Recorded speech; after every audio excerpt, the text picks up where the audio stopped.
made about 30 visits to Israel now over my military career and post-military career. And you're truly one of the beleaguered democracies that the United States, I feel, isn't just obliged, but should want to defend to ensure that globally democracy is supported, but importantly for the United States, selfishly, our economic prosperity benefits from trade with a free and democratic Israel. Today, I'm joined by Rear Admiral Mark Montgomery, who served 32 years in the United States Navy. He later served on the National Security Council and as policy director for the Senate Armed Services Committee under Senator John McCain. Today, he leads the Center on Cyber and Technology Innovation at the Foundation for Defense of Democracies and co-leads FDD's Air and Missile Defense Program. He's also the co-author of Axis of Aggressors, examining the growing cooperation among China, Russia, Iran, and North Korea. With the 60-day U.S.-Iran agreement now expired, President Trump saying no negotiations are underway, Iran threatening a fully offensive posture, and Washington and Tehran making competing claims over who controls the Strait of Hormuz. Are America and Israel approaching another major confrontation, and are they prepared? Admiral Montgomery, welcome to our show. Well, thank you for having me. Admiral, President Trump says the Strait of Hormuz is open and operating. Iran says it remains closed until America fulfills the conditions of the interim agreement. Who actually controls the strait right now?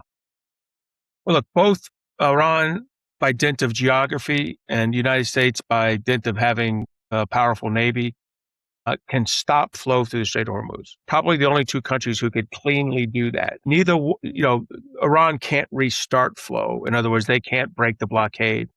I think the United States could and has restarted a small amount of flow through a transit lane that's much closer to Oman than the normal transit lanes, and could probably expand that with convoy operations. But it would be done at a level of risk that warships are comfortable with, but merchant ships are not. So that would be a problematic thing. Right now, there are merchant ships who are willing to take the risk we're going through, and I think there's anywhere from 2 to 7 million barrels a day of oil flowing through the Strait, with it being closer to the 2 over the last week, but still a small level going through. So I think both countries are correct to say that they control the straits from a negative point of view. Probably neither one controls the strait from a positive point of view. Now, you recently predicted that President Trump would go big against Iran. Do you still believe that? And what would going big look like? I do think, look, in the end, one of two things is going to happen. I guess there's three things. He could capitulate between now and the midterms and cut a bad deal. I think if he was going to do that, he'd have done it already, because it's getting pretty far along. I think he's figured out how to rope-a-dope the oil markets in a way, squeeze enough through that Southern Transit scheme, get, enough through the pipeline to, the Trans-Saudi pipeline and the north to south pipeline of the UAE, to keep the oil market at $90 a barrel or less, or around $90 a barrel. And then when the midterm elections are over, he has a choice. He can continue to strangle them and see if at which point he has lots of time. He can continue to strangle them with the blockade, and eventually that will break Iran. I'm confident that if you cut off the majority of their exports, which is fossil fuel, at the 90% level, which is what they're doing, you will eventually break their will economically. But it's going to take longer than the midterm elections. Or he can go big and try to impose further cost. And I would be very targeted. What I said was I would go big against the IRGC, which is I would attack very specifically shipbuilding, construction, telecommunications companies owned by the IRGC. Like most authoritarian states, the leadership has devolved into a political business leadership, where they take state stakes in major enterprises. Basically, they got most of these from the clerical regime, who took them over in 1979, and they were spun off to the IRGC. Those are legitimate military targets. They are the money makers for the IRGC to impose its will on Iran. I would target those very heavily. I know they've been targeted a little bit, but I'd remove them. I would say to the IRGC, you're going to have no value. I'd also turn to the UAE and say, to the degree that you're holding any money for the IRGC, that needs to be completely frozen or seized. You are not the world. You're not the corrupt world's banker. In this case, this is it, and I think you could get them to do that with the right level of, if they know they have support from the United States in doing that. My point on this is you can bring more economic pressure, you can combine it with military effect, and I think you can get the deal you want in terms of the nuclear program in the Strait of Hormuz or the collapse of the regime, which would facilitate both of those as well. Yeah, I was listening to Victor Davis Hanson, and he was effectively saying like you can suffocate them like a snake that surrounds you and kind of suffocates you that way. That's kind of like the analogy that he made. Yeah. It would So be helpful if their 7 land borders were as secure as the naval blockade. But the Pakistanis have the ability to both simultaneously be the interlocutors and a illegal trading partner for the Iranians. And they have 6 other borders. The Ukrainians have done us some favors with Russia. I mean, a lot of favors in terms of Russian-Iranian trade, because it was impacting Russia's ability to fight Ukraine. Very legitimate. Ukraine's been fighting 4 countries for 4.5 years, right? They've been fighting Russia, China, Iran, and North Korea, and significant impact, significant support from those other 3 countries to Russia. So when Ukraine does that, I have no criticism. Now, you've argued that America curtailed its intensive air campaign partly because it could not adequately defend regional bases and allied infrastructure from Iranian drones. Did Iran expose a vulnerability capable of limiting American power? Did it effectively force America to pull back without defeating it conventionally? So, I'm going to assume Iran figured this out on their own, but if they didn't, then they were reading a lot of what I've been writing since 2021. Our Army specifically, so let's be clear, our Navy's had 800, and look, I have lots of criticism for our Navy, but our Navy's had 800 missiles and drones fired at minimum, maybe 1,000 by now, since 2023 and the Bab el-Mandeb. 0 have hit ships. So we have the technology in America to shoot these things down. Now, we have some advantages in the Navy with distance, strategic depth, much like Israel does. But I've been saying since 2021, hey, we got a problem. We can shoot down ballistic missiles in the high 90s with THAAD and Patriot and Standard missiles. But we cannot shoot down drones aimed at ground-based, military bases and infrastructure, except with aircraft. Our F-15s, F-16s, F-18s can all carry an advanced precision kill weapon system, a system we shared with Israel, and you can get in behind a drone, a swarm, and start to shoot them down. And these are little 2.75-inch rockets in diameter. They're about 6 feet long that cost $27,000 a piece. So it's a great trade, return on investment. That's great for depth. So the second time that Iran shot a big swath of drones at Israel, the U.S. and Israelis shot them down at a cost savings. Less cost than the missiles that were fired, and the drones were fired. That's fantastic. When you have depth, you can do that. That does not work for the defense of Bahrain, Qatar, Oman, UAE, Eastern Saudi Arabia, Kuwait. Those countries, particularly Kuwait and Bahrain, are too close to the Iranian launch points to get aircraft in behind and kind of thin the whole herd of drones coming in. So you need ground-based interceptors. Ground-based interceptor could be something like Iron Dome. It could be any of the 23 different rockets the Ukrainians have. And those Ukrainian ones are a little better than Iron Dome in the sense that Iron Dome has to be fixed by its radar, and it defends a defended area set by where the radar's put and the launchers, right? It would take a lot of Iron Dome to defend all of, UAE, for example, or certainly Saudi Arabia. Whereas these little ground interceptors can be based just at your infrastructure. So there's some advantage to them. People like me were coming back from Ukraine for the last 2 years saying, you got a problem, Army. I mean, forget my writing 4 years ago where I said you have a cruise missile problem, a low-cost cruise missile problem, that you also have this drone problem. And they were ignoring it. Zelensky came, spoke to Trump about it, offered him help in summer of 2025. And Trump said, this is back when Trump thought Putin had all the cards, said, I don't need your help. Look, I would like to just blame the president, but let's be clear. The Army had the opportunity. They had the knowledge. They could have easily procured these without really needing the president's authorization, and they chose not to. So we had a massive hole in our swing. So we shot down, U.S. and Israel have had a fantastic ballistic missile intercept rate for the last 2 years. I mean, 93 to 97% across weapon systems, between THAAD, Arrow, Patriot, SM-3, David Sling, all doing great. There's moments when one fails and the other picks it up, but they've overall, now look, you don't like to be the guy who receives the missile that was in the 3% that got through, but you got to understand collectively, missile defense, you aim for a zero defect, you achieve 93 to 97%, you're pretty happy. Drones are different. Drones fired at short range at Bahrain, Qatar, Kuwait, Eastern Saudi Arabian bases and infrastructure. I think we were more in the 55 to 60% range, knocked out. And even if we're in the 70 or 75, that's way too many getting through. And I think if you remove the air ones, we're back down around that 50%, the air intercepts by the Hellguns. The third way, by the way, you can get rid of them is jamming. And we don't have broad area jammers like the Ukrainians and Russians do. So, to wrap it up, we have a hole in our swing with drones. It's because we only have the air-based system. We don't aircraft-based system. We don't have the ground-based system, and we don't have jamming, and we got whacked. And I think that has a lot to do with why we called a halt. Not our bases. We moved them back to Jordan and Israel. But you can't move the critical infrastructure of Bahrain out of Bahrain. You can't remove the critical infrastructure of Eastern Saudi Arabia out of Eastern Saudi Arabia.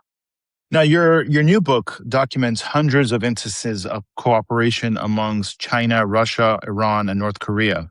So when Israel confronts Iran today, is it really confronting Iran alone or one member of a much larger military network?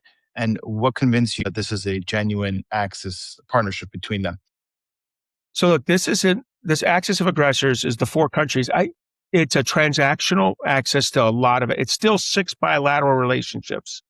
You don't see like a Potsdam conference, where they get together and like work things out, right? This is still, although they did all get together at like the World War II commemoration in Beijing last year, which famously is where Putin and Xi had this, this hot mic discussion of like, you can live forever, enough organ transplants, you'll be all right. That should have made every Uyghur in China just a little bit nervous about what was going to go down next.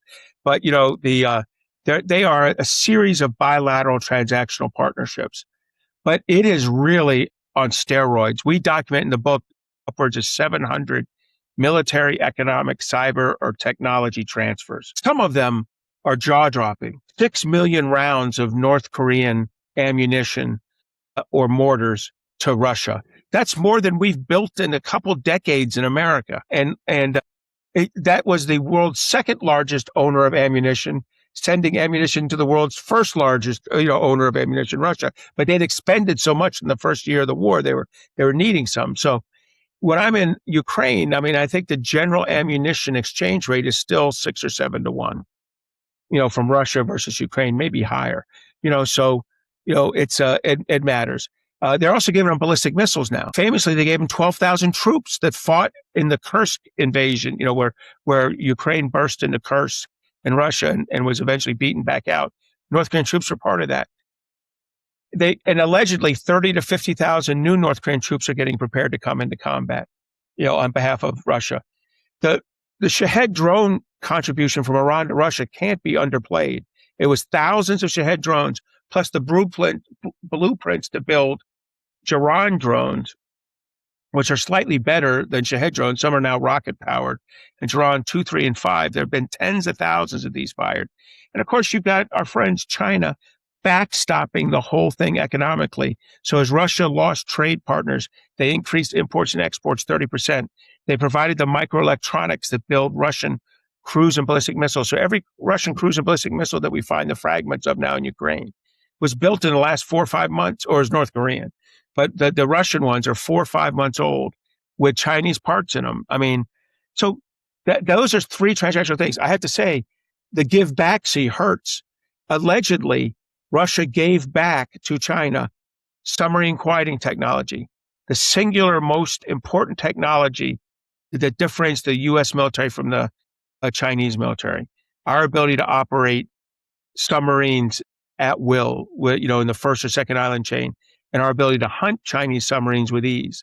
Historically, U.S. submarines are this quiet. Russian and UK are here. The rest of the world, including China, is down here. This is China being pulled up. And the other one I'll mention is between Russia and China is they've trained two countries in the world could do like division level air assaults with helicopters, which is what you'd want to do across the Strait of Taiwan while you're doing a maritime invasion. Russia could do it and the US could do it. We certainly weren't going to train the Chinese on it, but the Russians have trained the Chinese and helped equip them so they can put added pressure on Taiwan during an invasion. So my point on this is that's serious, serious help. Help Russia was not previously doing. And one more, just because I'm on it, Russia to North Korea. While our president is trying to give a second round of bromance with North Korea, Putin's given him what he really wants. He gave him what he called space technology, which is really ICBM, intercontinental ballistic missile technology, so that North Korea can hit the United States, the full range of the United States, with increasing accuracy and efficiency and effectiveness, putting the United States at risk. As we now acknowledge, North Korea has upwards of 60 nuclear weapons. So my point on all this is a strong transactional relationship across military, economic, and cyber tools and technology transfers, R&D transfers, that really puts the League of Democracies like Israel, Taiwan, Ukraine, the Baltics, South Korea at risk. Do we know if Russia and China are currently helping Iran rebuild its capabilities that will eventually be used against Israel and the U.S. forces? Well, I suspect they are, particularly easy things that can go across land borders like Pakistan or Afghanistan or anything with a stand. My gut reaction is the reporting of man-portable air defense assets is probably legitimate. There's alleged transferring of high-quality shoulder-launched Chinese manpads. Rebuilding ballistic missile capabilities to hit Israel is not an easy thing because the U.S. and Israel did beat the crap out of the Iranian defense industrial base and the secondary and tertiary supply chains for that. So China has to provide a lot more than what they normally provided to the ballistic missile production. So the answer, will they? The answer is yes. Have they? I can't stipulate to. I'm not inside the intelligence chain on that. I do believe they provided both countries intelligence support to Iran. Iran was fairly accurate in their targeting of critical infrastructures and military facilities throughout, including some things that are slightly mobile and transportable. So they had to know they moved. And I think the Ukrainians have released some of that publicly, but there's been leaks from the administration about it as well, the U.S. administration about it as well. So the answer is yes. I think they're being a little coy and careful about it. I mean, Donald Trump's a very unpredictable character. If he rolls out of the bed on the wrong side and then gets that report at his 8 o'clock morning meeting or 10 o'clock morning meeting, whenever it is, that could change the arc of the relationship with Russia or China. So I think they're careful about it, but I do think they both see the advantage of the United States continuing to be tied down in the Middle East. Now, you've argued that merely striking whatever Iran uses to attack America is not a winning strategy. What would victory against Iran actually mean? Is the objective to change Iran's behavior, eliminate its military capabilities, or prevent a nuclear weapon or end the regime? What do you think victory means? I mean, if you could go back in time, there's an argument for just what the Israelis would call mowing the grass against Iran every year, do a 12-day war, just say, look, I could do this these weapons don't cost me that much. I could do this as long as you can. And Elon Musk was wrong about the F-35. It is a wicked, kick-ass fighter that can penetrate adversary airspace with the right weapon systems and electronic warfare suites and pilots, like the U.S. and Israel have. So if you could go back in time, you might take that as a path. What we've done so far now puts us in a position well past that. And I think I think the vast majority of the Iranian economy is a legitimate target. It supports a defense industrial base that cranks out missiles that are used to wantonly attack Israel and Arab partners. It cranks out drones that have been used against anything. It provides rockets and mortars that are used by proxy groups in Iraq and Syria and the Houthis and Hezbollah. I'm sorry, those are legitimate targets. The bridges that allow you to move things on trucks between them are legitimate targets. Schools are not legitimate targets. Power plants in inner cities are not legitimate targets. But the vast majority of everything else is. Hospitals are not legitimate targets. The rest of this country the vast majority of it is a legitimate target. And we should have treated it that way. If one of us is at all-out war in this, and that's Iran, the United States and Israel are trying to conduct a precise, focused, limited objective war. And I would just tell you, when you have two sets of combatants working that way, one of them loses, right? Because you've got to treat this like the all-out war it is on the IRGC regime. And the IRGC regime is arming 7 sets of adversaries against Israel, the United States, and Europe. Even if the Europeans don't realize it, all those organizations I mentioned target Europeans when they get the chance. Now, you've personally argued that America should eventually sell its retired B-2 bombers to Israel for $1 each and make the massive ordnance penetrator available. Why does Israel need that capability? And would Israeli B-2s significantly change Iran's calculations? So, look, that was my argument before we actually used a B-2 and a MOP against Israel, because I just felt after 20 years of working a war plan that never got executed. And I was on the fringes of it. I was at EUCOM when EUCOM owned Israel, was responsible for Israel. So, I was close then. And as a carrier strike group commander, you're close to all these war plans. And a destroyer squadron commander, same thing. I thought this was a good argument when we weren't willing to use our B-2s and MOPs to bomb Fordo. Now we have a president who's willing to do it. So I think that argument became slightly overcome by events. I do think my broader argument 5 years ago that we needed to have a treaty alliance between the U.S. and Israel was right. For domestic U.S. political reasons, things are about to get pretty sporty for Israel. And it would have been nice if we'd been in a treaty alliance. And the other argument I had was that I've always felt Israel shortchanged its ground forces and its budgeting from about 2018 to 2023. And I was arguing that pretty heavily in 2021, 2022. And I think the results of October 8th, not October 7th, but October 8th, 2023 and beyond, kind of validate that we didn't. But I would say the B-2 one is overcome by events at this point. Okay. Could Iran overwhelm Israel's defenses through sheer volume, even if Israel intercepts most of the incoming missiles and drones? Well, I think drones, no. I think the Israeli Air Force can go out over Jordan, be helped by the U.S. Air Force. Considering that we effectively have air bases in Israel right now, I mean, if you travel out to Ben Gurion, it's reasonable for the United States to feel that it needs to defend every air base in Israel very aggressively. I think the U.S. and Israeli Air Force could take care of the drones. Ballistic missiles, I think they would have trouble. I think the intelligence would become clear that a massive number of launchers were moving, and Israel would probably, and the U.S. would do preemptive strikes against them to thin the herd of an inbound attack. And an inbound attack, look, as I said, 93 to 95% is a great number if you're part of the 93 to 95. If you're part of the 5% that the missile gets through, that's unfortunate. Now, I also say this, the accuracy of Iranian missiles is missile by missile.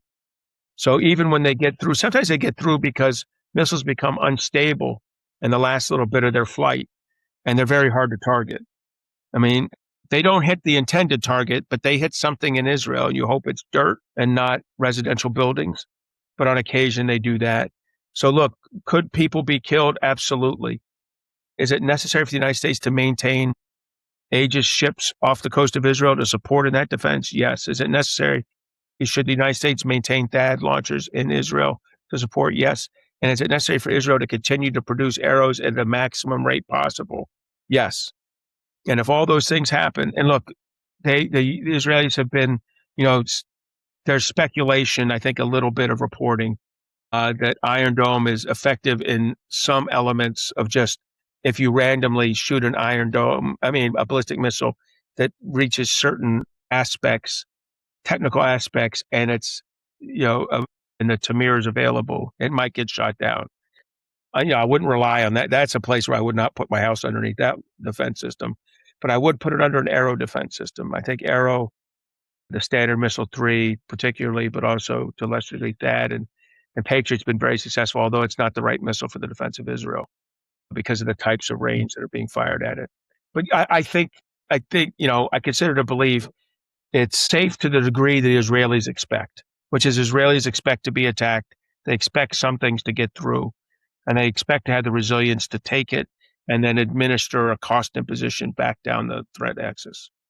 We hear about Israel trying to become less reliant on America. Do you think that Israel is able to reduce its dependence on emergency, let's say, American resupply? Can Israel ever become fully self-sufficient in the weapons required for like a prolonged regional war? So look, I break this up into systems and munitions. Systems, no way. I mean, Israel already tried to do a fighter jet once. It was a Lavi, 25, 30 years ago. It didn't work out. And it won't work out again. It's not worth it. The F-35 is a wicked good weapon system. If I were the Israelis, I'd be asking hard questions about the F-47s, international availability to key allies. But I mean, that's what they need to do there. On munitions, Israel already builds a number of precision-guided munitions of its own, and that's fantastic. I'd be surprised if every part and critical mineral and material used in those are from Israel alone. I mean, I would be shocked. I'm sure some of it comes from foreign sources. Now, they're very quiet and careful about it to not get them, their supply chain exposed to malicious political action by foreigners. But Israel can can probably produce a few more munitions on its own. I would not argue for that. I'd argue for buying. Right now, I would take every shekel in the budget and buy as much U.S. munitions as we're willing to part with. And a lot of the munitions they need are ones that are not in extremis, like JDAM, precision guided munitions, where we have hundreds, where we have 100,000 plus. Now we're buying it, but the production can be increased in source Israel as well. We should be doing as much as that. I recognize, and buy as much Iron Dome, as much Tamir, Arrow, and David Sling as can be bought and put together. A bunch of those weapon systems are at least parts made, if not assembly in the United States, some in Israel.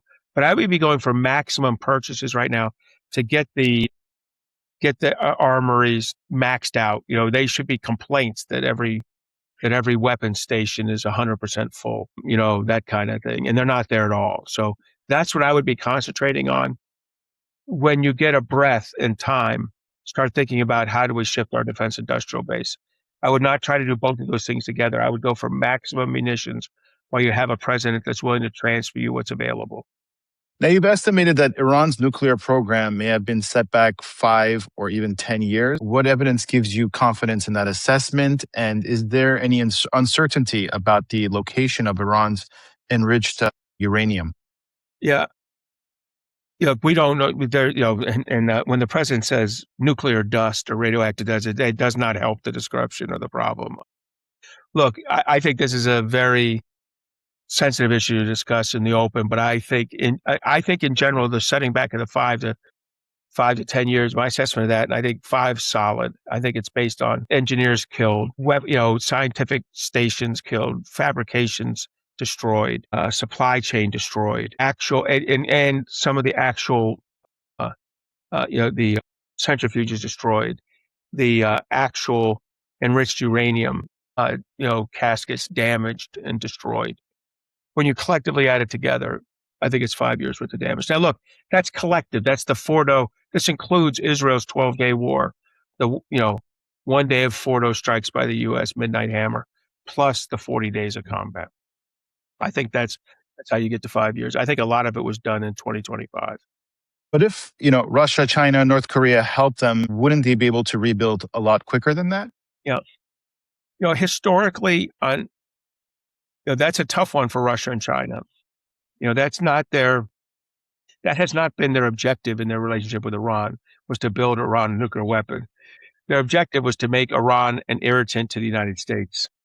And, they may determine that the best way to do that is to change, how they treat proliferation that way. North Korea is separate. They would help no matter what. But China and Russia, that's a more complex question than just an assumption that they will help with that portion. Ballistic missiles is different. They'll help night and day on ballistic missiles if they can. But the actual nuclear weapons program is a little more, it's a little more sensitive and subtle a level of support.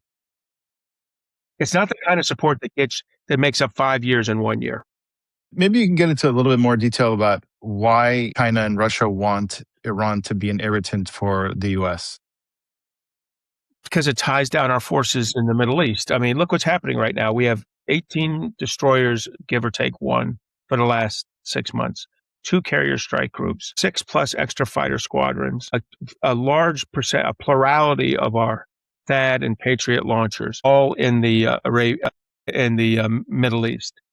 So that means, that's 20% of our carriers, 20% of our destroyers, a higher, 20% of our fighter squadrons, a higher percentage of the Army air defenders. I say, but you usually only have about 30% available for deployment. This means you're pulling forces forward because we have some other commitments going on as well. And you're not meeting a lot of commitments. And we're burning the readiness. If we do what we're doing, if we keep up what we're doing for another year, say 18 months total, we will have a readiness bathtub, even if we do 6 more months, but definitely if we do 12 more months. We're going to have what's called a readiness bathtub. That's where your readiness falls down, stays down for about 2 years, and then comes back up. We experienced this in 2013, 2014. We did surges into Iran, into the Middle East. General Mattis was convinced there was an Iranian breakout, something coming on. It also supported the JCPOA in a weird way. Those negotiations, I'm not sure it was very direct. But we kept 2 carrier strike groups, lots of extra Air Force squadrons, lots of extra air defenders. Not the blockade forces, but everything else. And what happened was the military experienced a readiness drought, a readiness crisis 2 years later. The problem doesn't come like 6 months after you're done. The problem comes about 2 years later. We had a moment in January 2017 where we had no carriers underway for the first time in 70 years. I mean, that's a readiness drought. Air Force fighter squadron readiness plummeted into the high 30% from the 60% it normally was sitting at. These are big changes. The availability of destroyers went way down. I say all this because that benefits Russia and China long term. So the longer we're tied up in the Middle East, there's a direct linear relationship to our ability to deter and fight China and Russia in 2028, 2029, 2030. Now, what about cyber capabilities? Could Russia and China assist Iran to improve its offensive cyber capabilities? They could, but the reality is as we write in the Axis of Aggressors, what we really see aren't the nation-state transfer of technology like that. But I've only heard of that allegedly happening once, and that involved the U.S. and Israel. I think what we really see is criminal actors between Russia and North Korea, China and North Korea, Russia and Iran, criminal actors sharing tools or selling tools between each other. Now, look, in some of those countries, the criminal actors are just completely tools of the state. And in others, they're a little more, they could be political activists, things like that. Not to say tools of the state, but aligned with the state. But in any case, there is transfer of technology, of tools, of tactics and techniques between criminal actors among those 4 countries. And it has an effect. The one where I'd say it's different is North Korea, where the North Koreans, the state is the criminal actor, right? And some would argue that they're kind of a cyber criminal gang masquerading as a nation state. They get such a high percentage of their Western cash from cyber criminal activity. There, you're really working with the state. Whatever you do, you're working directly with the state in terms of cyber criminal tools. So there's a little bit of criminal actor to nation state work going on there between China and North Korea, for example. So it's a little less direct than what you see with the military munitions delivery or the R&D technology transfer. From your experience as a military commander, how should responsibility be assessed when an adversary deliberately embeds its weapons and fighters amongst civilians, like Hamas does, has international condemnation unintentionally made the civilian endangerment an effective military and political strategy? Look, the original sin in terms of international criminal liability in a case like that is the perpetrator who embeds themselves in civilian populations, medical facilities, otherwise areas that shouldn't be attacked. The responsibility for the other belligerent is to attempt to minimize casualties within that context. But you can't expect the other belligerent not to attempt to eventually attack a belligerent who is attempting to blend into civil society in that way. So it's as painful as it is to observe. The responsibility for that lies with Hamas. And in the case you're raising, it lies with Hamas. Israel has to demonstrate that it has attempted its utmost to minimize civilian casualties. And the selection of weapons does that. The selection, it does put more IDF, Israeli Defense Force soldiers at risk as you attempt to minimize the risk to the civilians when you do it. And there is a requirement for that, as painful as that is.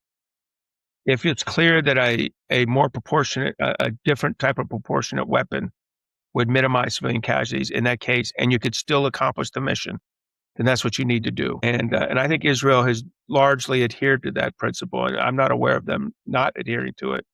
That doesn't mean Israeli soldiers haven't done impermissible or illegal things throughout the context of a 3-year conflict.